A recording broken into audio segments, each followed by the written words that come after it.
Welcome back to Endless Ocean. Last time we received a new air mixture that will allow us to finally deep dive. So we're going to go and explore the Abyss.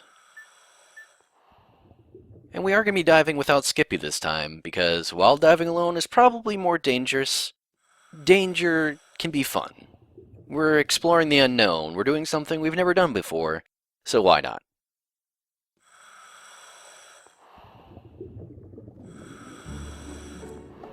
Now, before this point, we could not enter into the deep valley. Anytime we tried, it would kick us out. In fact, we couldn't dive below 200 feet. With this gas mixture, we should be able to go much deeper. We'll see today just how deep that mixture will let us go.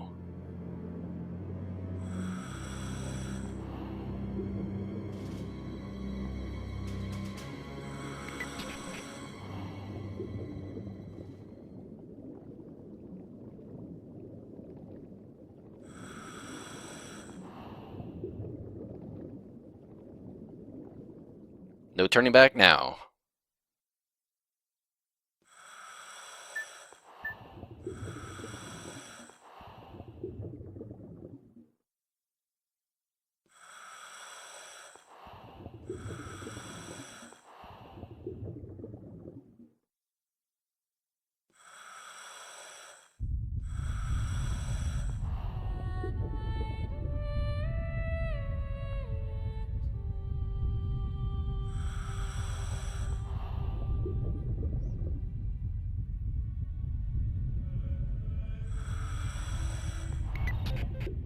Welcome to the Abyss, easily my favorite place in the entire game of Endless Ocean. This place is just wonderful, it's executed brilliantly, the atmosphere is fantastic. And we'll be seeing quite a few interesting things. Such as this red sea bream, which is absolutely delicious. And this, I'm just going to tell you right now, is in fact a mola mola, a ocean sunfish. They are absolutely not delicious. In fact, as their scientific name shows, they are almost totally inedible. Marvelous fish, though.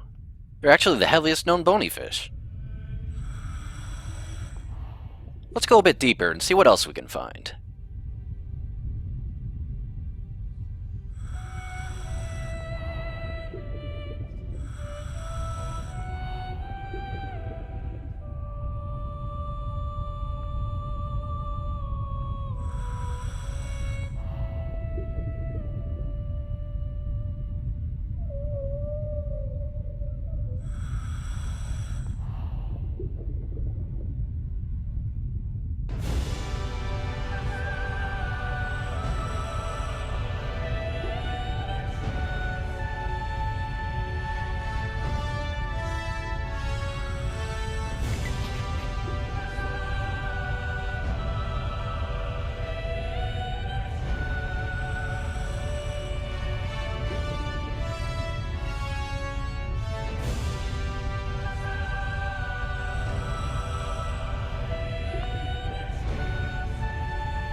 So that's really our only formal introduction to the Abyss.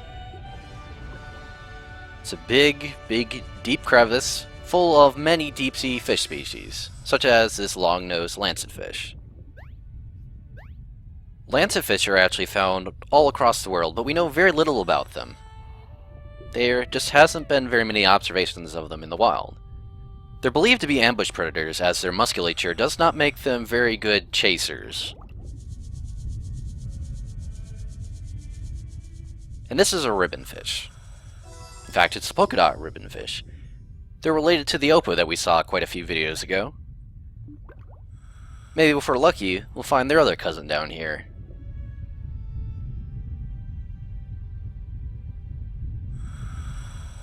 Now, this is called the Abyss, but to be more honest, it's really not an abyssal zone per se.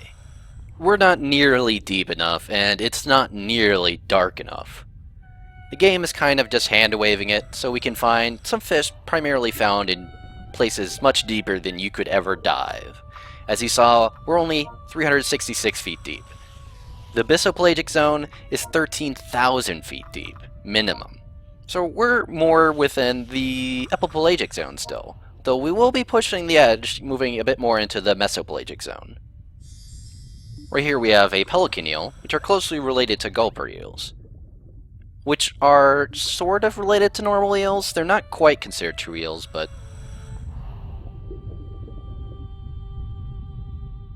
Holy shit.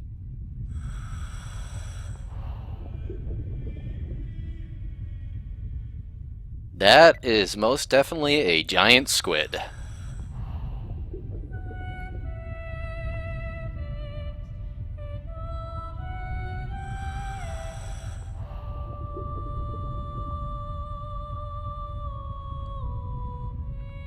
I really... you know, whatever, sure. Why not? Well, since it's out, we might as well check out its house. See if there's anything interesting inside. And indeed, it looks like he has some quite interesting roommates.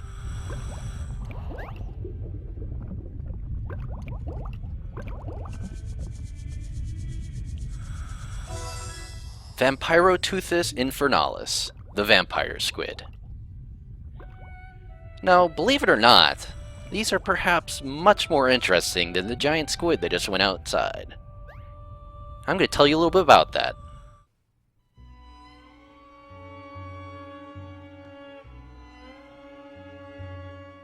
The vampire squid is one of the most unique cephalopods in the world. It is the only surviving member of its order, Vampiromorphida. This order is fairly ancient, with fossils being found back to at least the early Jurassic. Their closest living relatives are the octopi, but they have many quite notable morphological differences from them. The vampire squid is relatively small. It reaches only about a foot in length. It looks vaguely similar to the octopi with its 8 tentacles, but unlike the octopi, its tentacles are joined by a cloak-like webbing, and only the parts of the tentacles furthest from the body have suckers. The rest of the tentacle's length is covered in fleshy spines. Mature vampire squid also have ear-like fins on their bodies that they use for propulsion. Another unique feature of the vampire squid is the velar filament pouches concealed in their webbing. Velar filaments are essentially the evolutionary remainder of the vampire squid's ancestors' additional 2 tentacles, the same 2 still found in true squids, in addition to the cephalopod's common 8. While the octopi lost these additional 2 arms, the vampire squid retained them as these filaments. They have a rather specialized use in how the vampire squid hunts. You see, the vampire squid lives exclusively in aphotic zones, totally devoid of light. Within these zones is what is called an oxygen minimum zone. Surface ocean waters have oxygen concentrations that are in equilibrium with the Earth's atmosphere. As you descend to the thermocline, the temperature layer separating the upper mixed layer of the ocean with the calm deep water below, organic matter rains down from the life-active ocean above. Aerobic bacteria feed on this matter, using oxygen in their metabolic processes. This depletes oxygen from the water around them. As the amount of organic matter in the water decreases sharply with depth, you have the case that there is a point between 200 and 1,000 meters where the concentration of oxygen in the water is lower than both above it and below it, the oxygen minimum zone. It is very difficult for higher organisms with aerobic metabolism to survive in this zone. Complex organisms tend to require much larger amounts of oxygen than the oxygen minimum zone can provide. Nonetheless, the vampire squid can live and breathe in this zone to areas with oxygen concentrations as low as 3%, less than any other cephalopod and most other animals besides.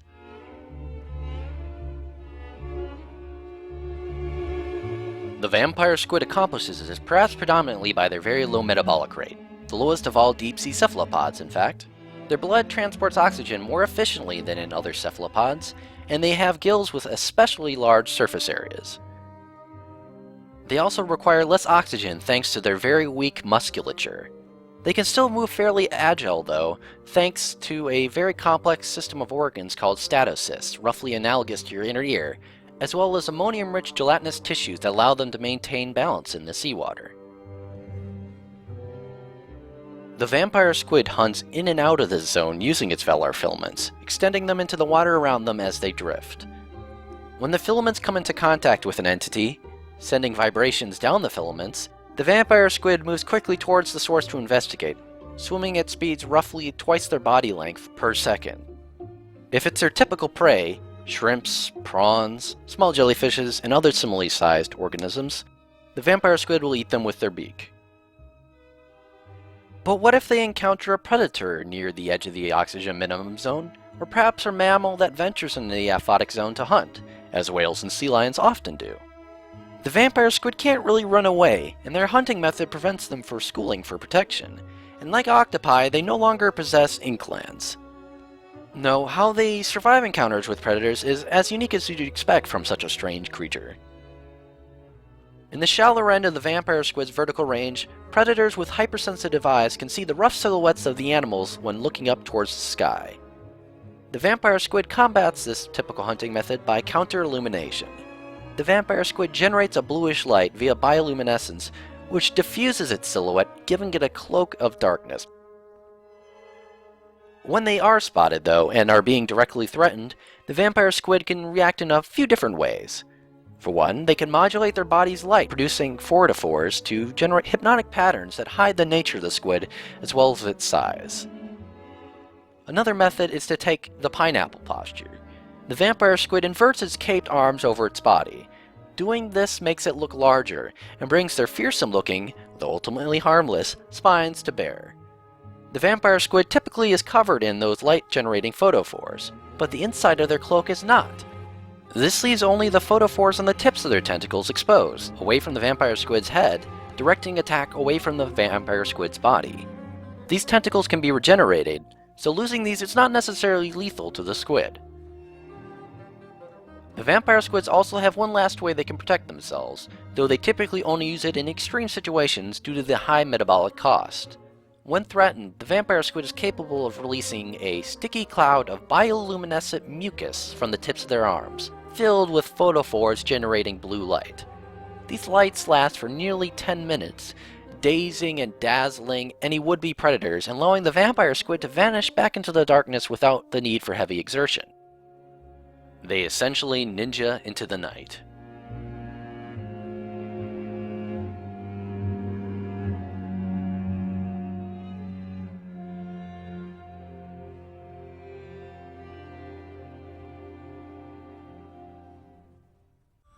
They also look cool as hell in-game, must say.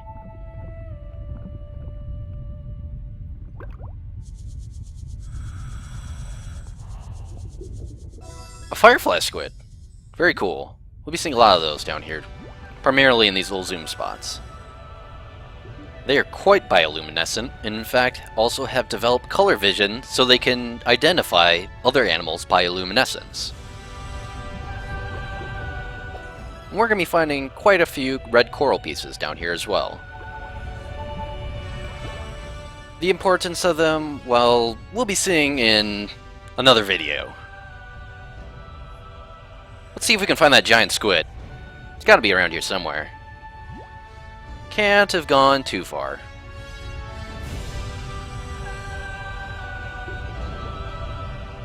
And it looks like there's some fish here we haven't seen yet. Little guy. Now, this area of the game is sort of unique in that it has 3, and only 3 fish that you can only befriend by using the underwater pen. The pelican eel was one of them. This is not one of them.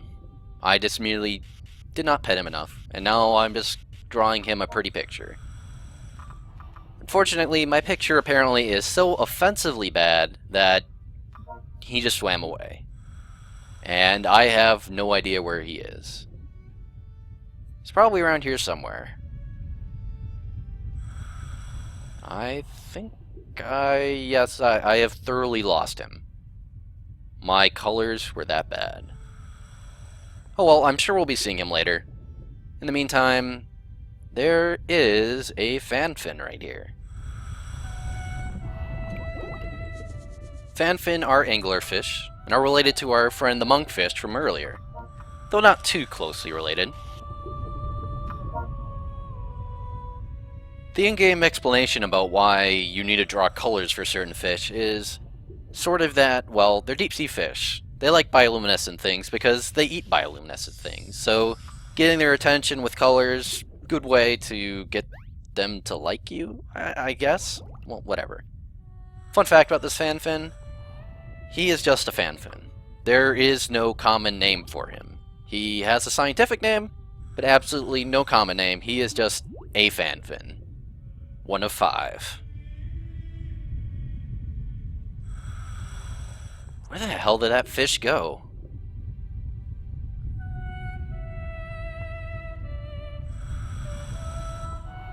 It was a pretty bad doodle, to be totally honest. The Wiimote is not very good for drawing or writing anything on screen. They included it as a function for multiplayer in this ocean, mostly, and it kind of sucks because you can't really write anything out. You can't really even draw an arrow on the screen using it. It's pretty bad.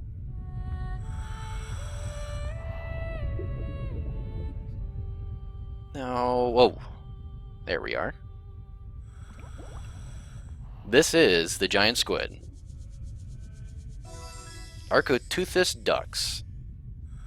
They're one of the largest living organisms, certainly one of the largest squid. They are very, very, very seldom seen in the wild.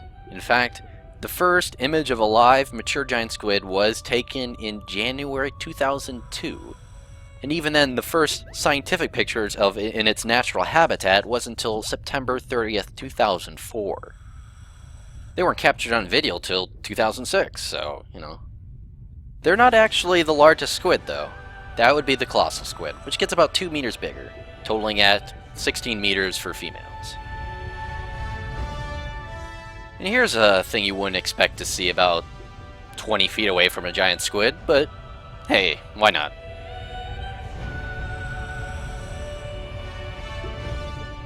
Then again, marine mammals can dive pretty deep. In fact, given about the footage that the game is actually saying we are, them being here makes sense. They wouldn't be swimming around like this, but you could find them this deep, certainly hunting.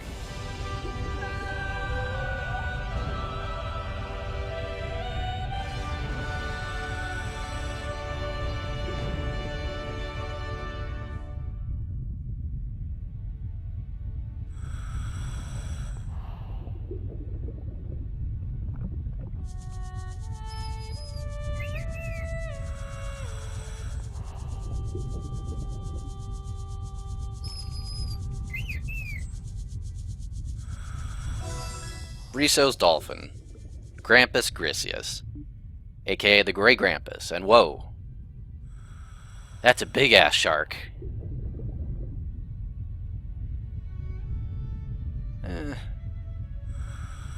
Looks like he's going into that other cave.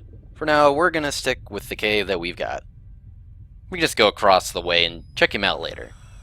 So, an interesting thing about the Risso's dolphin, their binomial name is Grampus griseus, which translates roughly to Gray Grampus. Now, as I understand it, nobody knows what the hell Grampus means. It could be just possibly referring to the species as Grampus, or it could be a corruption of either Grandis Pacis, big fish in Latin, or Grand Poisson, big fish in French. No idea. And we just found a Anomalocaris fossil. I'm not going to be talking about what Anomalocaris is for the moment. Maybe when I get the full specimen. But holy shit, who cares? Giant crabs.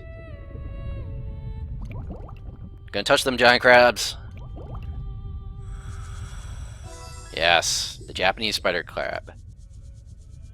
Who has quite possibly the coolest animation in the game. Yes! The strongest crab! Could defeat anything! Yes! It's actually the largest arthropod on the planet, though these individuals are a bit small. It's named after the German physician and naturalist Engelbert Kampfer, who did some natural history studies in the 1690s in Japan. And yes, this is one of the fish I've been looking forward to seeing all game. this here is quite possibly my favorite fish. The king of herrings, the great oarfish. Absolutely brilliant looking fish. Look how awesome it looks. Look how just different it looks. It is an absolutely cool fish, and it's actually a very special fish. The king of herrings, also known as the giant oarfish, is the world's largest bony fish, and it's one of my personal favorite true fish. It is a member of the order Lampriformes, much like the opah and ribbonfish. The giant oarfish can grow to massive sizes, with individuals reported over 17 meters, 56 feet, in length. It is found in all of the world's oceans at depths of between 300 and 1,000 meters. Most sightings of the fish have been of specimens either dead or dying in shallow waters, though they have been seen on occasion during deep water exploration using submersibles.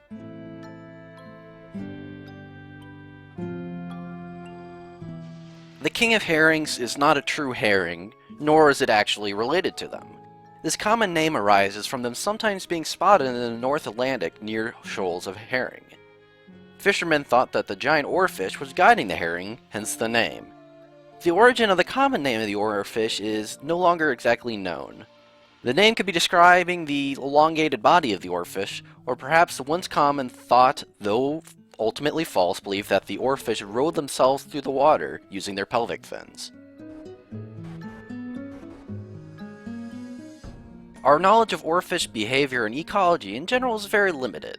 Since we have primarily found dead specimens, most of our information is derived from speculations from their corpses and what limited observation that has occurred. Oarfish have been observed swimming perpendicular to the seafloor facing upwards, using their dorsal fins to swim. This is speculated to be a feeding posture, as it could be used to spot the silhouettes of fish above, as well as possibly reducing their own silhouette in the process. From their stomachs, we have learned that they tend to feed primarily on zooplankton. They strain tiny crustaceans from the water. They've also been found with smaller fish, jellyfish, and squid in their stomachs. Now, I'm sure you're thinking that this is all very well and good and fine and interesting, but beyond them looking neat and being rather long, there's not too much to them, right?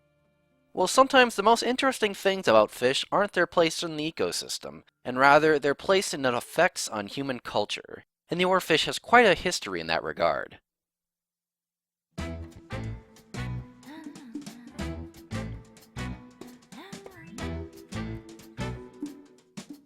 Throughout human history, there have been tales of what are often called sea serpents, long, tapering sea creatures of colossal size spotted on shores and near boats. Stories of sea serpents, or sea dragons, can be found in folklore across the world, not to mention in quite a few more realistic sightings on occasion. They varied wildly in description, many excessively fantastic, but it's highly possible that there could be a biological analog in our ocean that formed the basis of the sea serpent reports in the past. And the oarfish, particularly the king of herrings, is a strong candidate. As individuals can reach colossal sizes, and they have fairly unconventional morphology for fish, it's not too difficult to see how they could be construed as sea serpents. In fact, there are even known cases where we know it was an oarfish and it was identified as a sea serpent, such as in Bermuda in 1860 when a 16-foot, 5-meter specimen was identified originally as a sea serpent. There's one culture in particular that has very similar depictions of the oarfish as fantastical sea creatures, but with a very different tone. In Japan, the oarfish is known as the Ryugu no Tsukai, translating literally as the messenger from the palace of the sea dragon god. In Shintoism and its related folk religions, the sea dragon god, Ryujin, also known as O-Watsatsumi, is the god of the sea and one of the guardians of Japan. The Emperor of Japan is said to be descended from both the lineage of the sun god Amaterasu, the primary god of Shintoism, and Ryujin, and both figures serve as icons of the divinity and sacredness of the Japanese Isles. The sea dragon god and his palace feature into quite a lot of tales in folklore. It's said to be built from red and white gem coral, or even solid crystal. Inside the palace, it's said to be inhabited by various denizens of the sea, all of who serve as the servants of the sea dragon god. But what about the oarfish? Sea dragons are often depicted themselves as being oarfish. The oarfish is also said to be, along with the sea turtles, one of the primary messengers of Ryujin. But what messages does it bring? Warnings. Specifically, it warns people when earthquakes or tsunamis are coming, giving people time to prepare. And you know something? There's actually some interesting evidence that perhaps this is true in a way. It's often the case that prior to and after earthquakes and tsunamis, oarfish will wash up on the shore of Japan or be found in particular abundance in the sea. From December 2009 to March 2010, prior to the 2011 Tohoku earthquake, large numbers of oarfish appeared in the waters and on the beaches around Japan. Now there is probably some level of confirmation bias going on, but there have been a lot of pairings of oarfish sightings with earthquakes in Japanese history. Now, it's really not too hard to think of a biological or geological basis for this.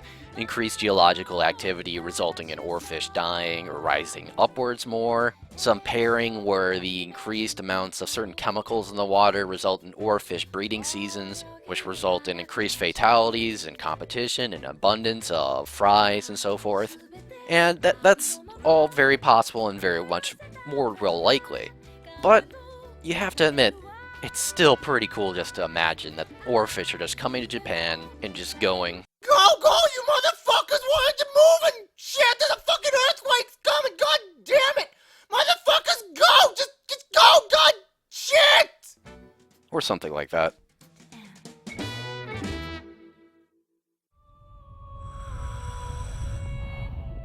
Oarfish are actually really disgusting to eat, by the way.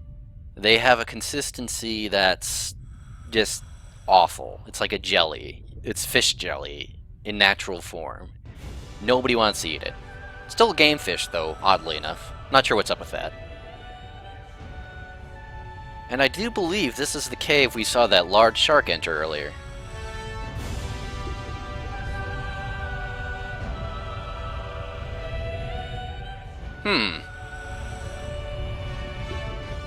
Bit gaudy.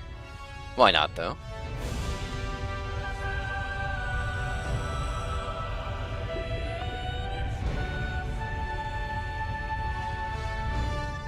Oop, shiny.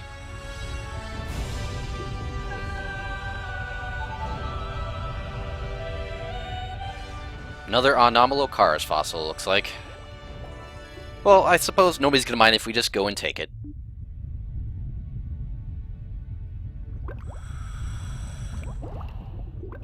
Oh god. These are most definitely snailfish. Some of the ugliest fish I've ever seen. They are absolutely hideous. Just look at them. Ugh. Ugh. Perhaps the most unfortunate fish? Ugh. Whoa. And I believe this is a megamouth shark.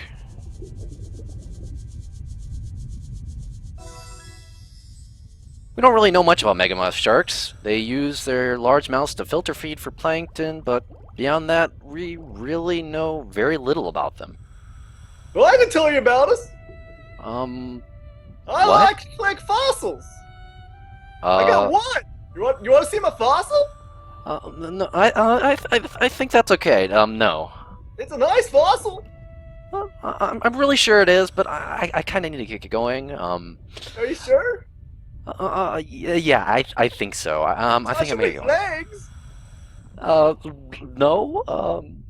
I kinda gotta go. I gotta see a guy. So, see you later. Okay then. It was nice seeing you. Hey, giant squid. You want to see my fossil? The last time, no! Perhaps some things are best left unknown. In between you and me, secrets left unsaid. And it looks like there's some black smokers down there. Black smokers are signs of a hydrothermal vent, a fissure in the planet's surface where heated water and chemicals arise. Essentially, just little bits of underwater volcano. They'll form these cylindrical chimney structures around the rising vents as the chemicals and minerals within the smoke and water release just kind of congeal together and form it in the near-freezing seawater. This is a frilled shark. They're a very seldom seen and very strange-looking shark, to be honest. Almost eel-like.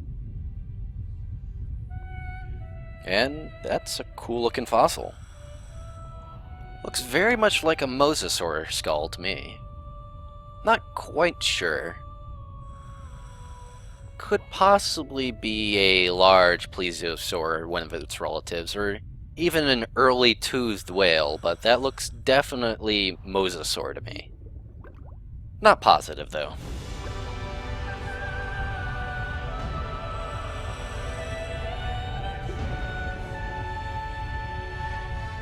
And it looks like the bottom of the abyss is finally in sight.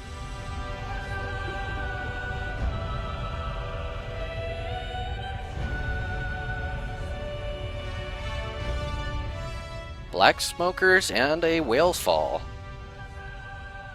Awesome.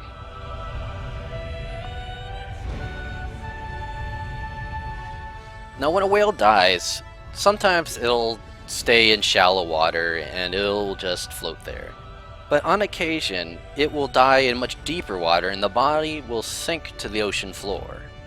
In shallow water, a whale carcass will be devoured within months. In deeper waters, a whale carcass will last for years as scavengers slowly pick apart its skeleton. And you can find very interesting animals living at whale falls, from isopods to lobsters to bristleworms to shrimps to hagfish, and even fellows like these, sea pigs. They are actually the only sea cucumber that quote-unquote walks on appendages. Most of the others will move water or something to kind of propel themselves, if they move at all. These are the only guys with feet going on. Whale falls essentially form entire ecosystems for deep sea animals. It's really very fascinating and actually fairly well studied. There's some possible belief that they actually form very key parts of the overall reproductive cycle of a lot of deep sea animals.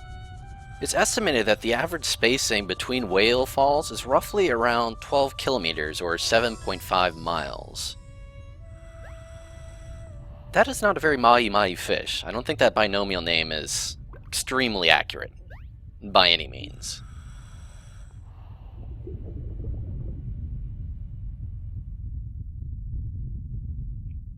And that's a fairly big looking shark.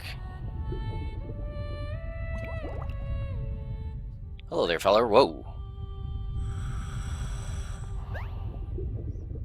I guess he does not like getting poked. I guess not all fish are keen on the poking thing. And I do believe he is one of the ones that likes colors.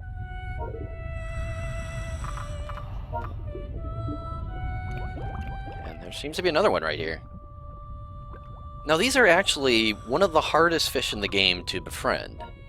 You see, they patrol in a very set pattern around the whale fall, and they actually move at a pretty decent pace.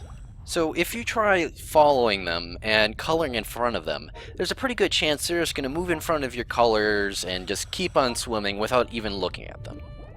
So you kind of have to move in front of where you think they're going to pattern in the future, or move back behind them and wait for them to patrol back into your colors so they'll deign to give you a look. They're very finicky. They don't want to acknowledge that you're there or acknowledge that they like your colors. They are basically the tsundere of sharks, which is a terrible metaphor, and I'm very sorry. See, I turn around, and then he looks at it and says, yes, I liked your colors. It was very nice. And this is the blunt-nosed six-gill shark, Hixanchus griseus. And they are a very interesting shark, and my dear friend Chirokujo is going to tell you about them. Hixanchus. Holy crap! Oh my god! It's coming right at the ROS camera. Oh my god, it's huge!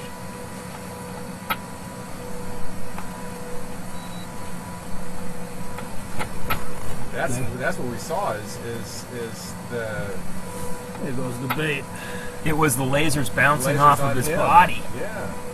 Oh my god. Oh, the bait's... Oh You no, see the the bait's bait? over... He pushed There the it is. sub away. Or he took the bait away. See, he has all the bait. No, the bait is to the right. Here he comes again. Here he comes. Got it. Yeah. Can you get him on the... Oh, on the steady camera? whoa. His gill slits are probably 20 centimeters long. This guy's got a meter-wide head. Look how thick he is. He's huge. What do you think, Max, on size? 10, 12 feet? That one is much bigger than the one we saw first. Oh, yeah. Whoa. Whoa.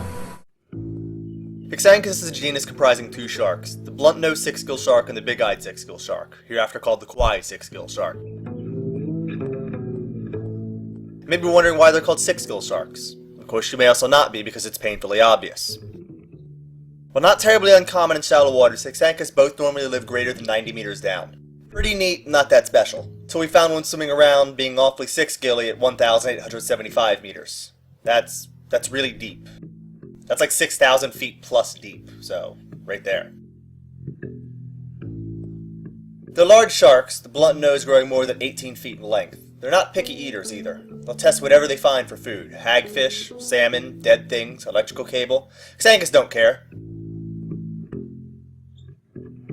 They're also found, well, everywhere. They've been found off of Florida, off of California, in the fjords of Norway, off of Australia, everywhere. The six-gill sharks are ancient, too. Like, really ancient. We found fossils almost identical to Hexanchus from the Triassic period. They look more like ancient sharks than most sharks people are commonly familiar with. Basically what I'm saying is there's a primeval, 20-ish foot voracious badass shark probably nearby you right now at this time. Even if you live like in Iowa, right now, holy shit. There's one right near you. That's crazy. I mean, the only thing more powerful than a six-gill shark would be like a seven-gill shark or something. And that's just... my god. And that's the blunt-nosed six-gill shark. Very different, very primitive. I think that's about all we can find in this part of the abyss. It's kind of hard to tell, and that's a lot of the fun of it, actually.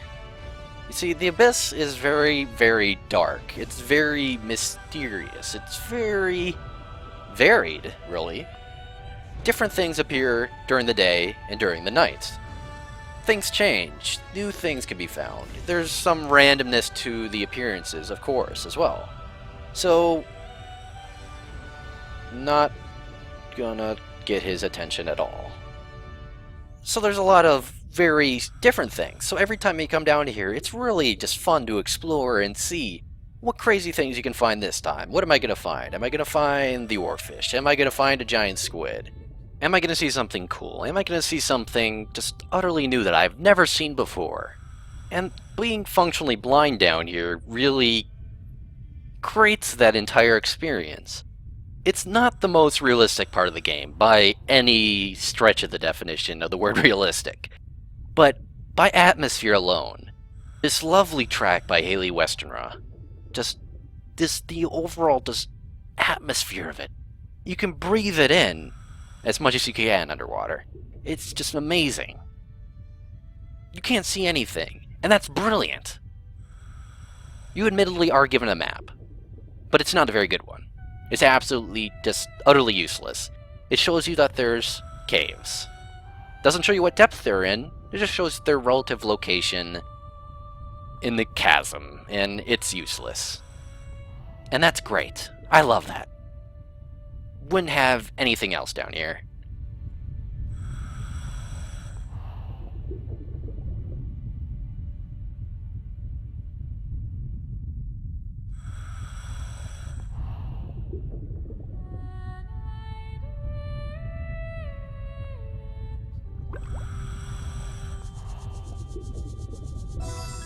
And there's that fish that scorned us earlier, the common fangtooth.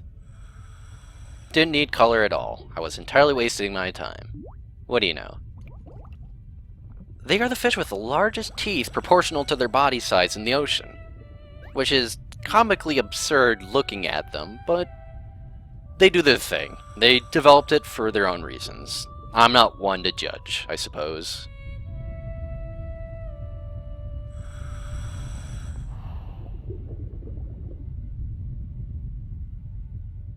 Down this deep, there really isn't any photosynthesis going on. There's insufficient light. No plants can really manage to last. So the entire lower end of the ecosystem, you would think, is thrown off. But there is such thing as marine snow, dead matter falling from above, that sustains bacteria and other microscopic life forms down here. So it's possible for these larger fish to exist by feeding up the chain, thanks to the leftovers and remains and crap of everything from above falling down. Geothermal vents also provide some other additional energy, allowing some animals to exist entirely disconnected from the sun. Now, I think we've seen about all for today. Wait. No. I just realized I forgot to do something very important. We need to swim all the way back down to the bottom of the abyss. My mistake.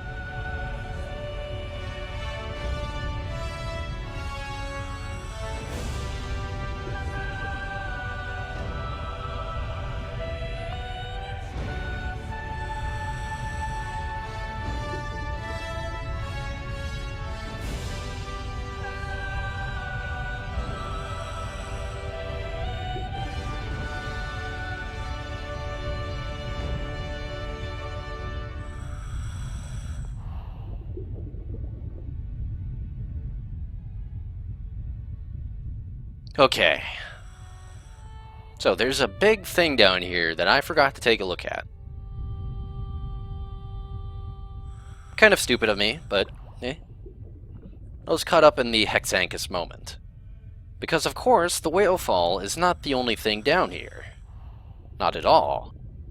There is a region of specific high geothermal activity that's really kind of hard to miss. The black smokers. So let's go take a look at them.